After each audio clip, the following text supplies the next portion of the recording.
और अब की बार तो सावन भी है और अधिक मास भी है। प्रत्येक वर्ष का नियम है, सावन की शिवरात्रि पर ऑनलाइन अभिषेक करते हो आप लोग सब ऑनलाइन अभिषेक।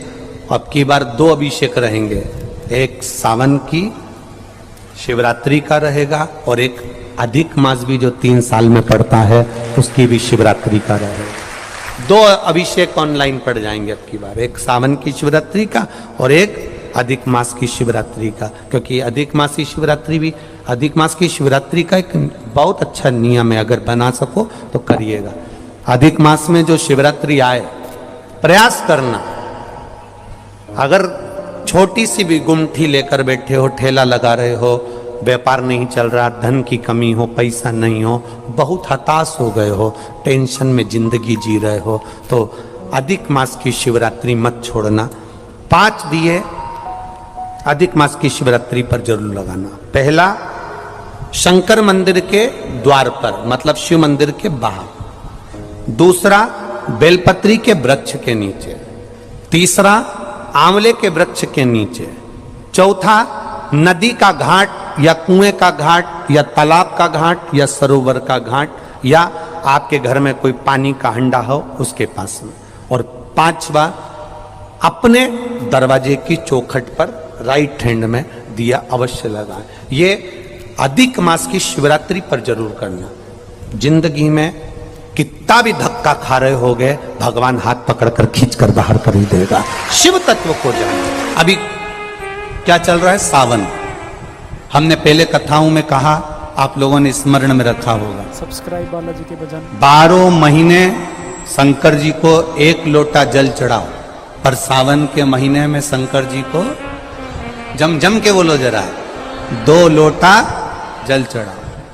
इस पुष्कर की ब्रह्मा शिव महापुराण की कथा का स्मरण करिएगा, थोड़ा सा ध्यान दीजिएगा। जैसे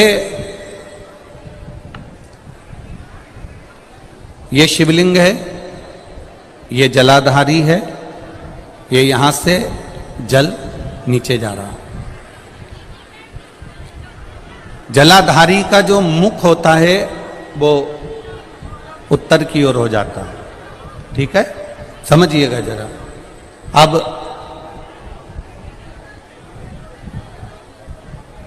अगर मान लो लड़का 35 साल का हो गया, 36 साल का हो गया, बेटी की शादी नहीं हो रही, 35 साल हो गए, 36 साल हो गए, 40 साल हो गए, देवर देव की शादी नहीं हो रही है, किसी की शादी नहीं हो रही है, तो उसको समझना है सावन के महीने में आप जो 2 लोटा जल लेकर जा रहे हो, उस जल को जहां जलाधारी से पानी बाहर बह रहा है, जहां जलाधारी से, जैसे ये शिवलिंग है, ये गोल जलाधारी, यहां से पानी बह रहा है, तो जल चढ़ाते समय जब आप जल को समर्पित करेंगे दोनों लोटे से, तो धार यहां से लगाते हुए धार को आपको इस शिवलिंग पर पूर्ण समर्पित करना है। कहां से चालू करेंगे? ये जलाधारी जो बनी हुई है अशोक सुंदरी का स्थान। किसके स्थान से? अशोक सुंदरी के स्थान से। अगर लड़के की शादी, लड़की की शादी ना हो रही हो, 35 साल, 40 साल, 42 साल के हो गए, विवाह का कोई योग ही नहीं बन रहा, 28 साल, 30 साल हो गए, बहुत प्रयास कर लिए, तो एक सावन के महीने का नियम, 2 लोटे जल लेकर देवाधिदेव महादेव के सामने जाइए। यहां अशोक सुंदरी वाली जगह से दोनों धार एक साथ चढ़ाना प्रारंभ करिए और करते करते वो धार शंकर भगवान के शिवलिंग पर ले जाकर छोड़ दीजिए। ये सावन के महीने के अगर आपने मात्र 7 दिन भी लगातार अगर ये धार आपने चढ़ा ली है, तो देवाधिदेव महादेव की कृपा से 3-4 महीने में सूचना आपको प्राप्त हो ही जाती है। 12 महीने 1 लोटा जल चढ़ाइए, संपूर्ण 12 महीना 1 लोटा जल चढ़ाओ। पर जब सावन का महीना आए तो अपने हाथ में 2 लोटे होना चाहिए। भले 1 लोटे के ऊपर दूसरा लोटा रख के लेके जाओ, मंदिर में जाओ, अंदर पहुंच जाओ, दोनों लोटों को हाथ में ले और दोनों की धार एक साथ मेरे देव अधिदेव महादेव को समर्पित करो। दोनों की धार अशोक सुंदरी वाली जगह से जल चढ़ाया जाए सावन में, वो विवाह के लिए है। लग रहा है कोई बीमारी अपने शरीर में आने वाली है, डॉक्टर को दिखाने जाऊंगी, कोई तकलीफ बड़ी आने वाली है, कोई बड़ा रोग इस शरीर में ना आए, तो श्रावण के महीने में 3 जगह पर बेलपत्र, एक अशोक सुंदरी वाली जगह पर जिसकी डंडी का मुख जहां से पानी बहता है वहां रहे, बहुत ध्यान से सुनना।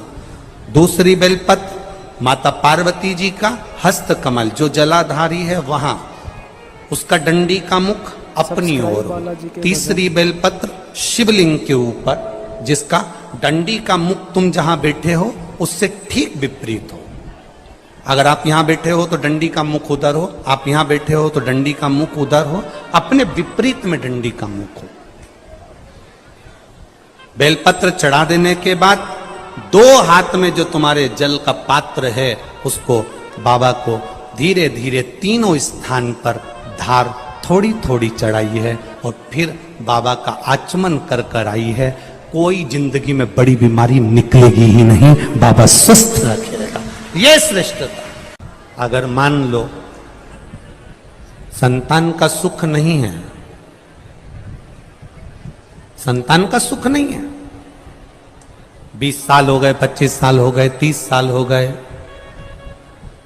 संतान का अगर सुख नहीं है तो शंकर का कोई भक्त मिल जाए, शिव का कोई उपासक मिल जाए, या कोई ब्राह्मण देव वेद शास्त्र का ज्ञान रखने वाले, अपने जीवन को सार्थकता में सात्विकता में जीने वाले, ऐसे ब्राह्मण को जोड़े से उनके बच्चों के साथ बेलपत्री के पेड़ के नीचे भोजन करा देना, खीर खिला देना, और उस खीर के भाग को पति पत्नी दोनों अवश्य पाना, उससे संतान का सुख भी मेरे बाबा प्रदान कर देंगे। सफेद आंकड़े की जड़ का प्रयोग करो, तुम रुका जी वाला, पर साथ में ये भी प्रयास करो। देव ऋषि नारद ने 3 सूत्र भगवान शंकर को प्राप्त करने के बताए। जरा बहुत ध्यान से सुनना। देव ऋषि नारद ने 3 सूत्र भगवान शंकर को प्राप्त करने के बताए। पहला, शिवालय तक जाइए, शंकर को रिझाने का प्रयास करिए। मंत्र चाहे नमः शिवाय जप लो, ओम नमः शिवाय जप लो, डीले कम करो, नमः शिवाय जपो, ओम नमः शिवाय जपो, चाहे श्री शिवाय नमस्तुभ्यम जपो, चाहे महामृत्युंजय मंत्र जपो, चाहे राम कहो, चाहे कृष्ण कहो, तुम्हारी मर्जी पड़े, उसका भजन करो। दूसरा, कहीं अगर मौका मिल जाए, चाहे वो टीवी के सामने मिल रहा हो, मोबाइल पर मिल रहा हो, चाहे तुम्हारे नजदीक में कहीं शिव महापुराण की कथा हो रही हो, पंडाल में बैठकर या टीवी के मध्य बैठकर या मोबाइल के सम्मुख या टीवी के सम्मुख बैठकर शिव महापुराण की कथा को सुनो। सुनना ही केवल नहीं है, सुनकर उसको अपनी जिंदगी में उतारना भी है, सुनकर अपने जीवन में उतारना। और तीसरा, अगर बन सके कहीं शंकर भगवान की कथा चल रही हो, शिव महापुराण की कथा हो रही हो, और जो शिव गण आए हों, कथा सुनने के लिए जो शिव भक्त आए हों, कथा श्रवण करने के लिए जो शंकर के गण आए हों, शिव भक्त आए हों, उनको बन सके तो कुछ या पानी पिलाकर, शरबत पिलाकर, भोजन कराकर मुख उनका झूठा अवश्य कराएं, उससे हमारे यहाँ की बरकत कभी समाप्त नहीं हो। सब्सक्राइब बालाजी के भजन, like and share. Thank you.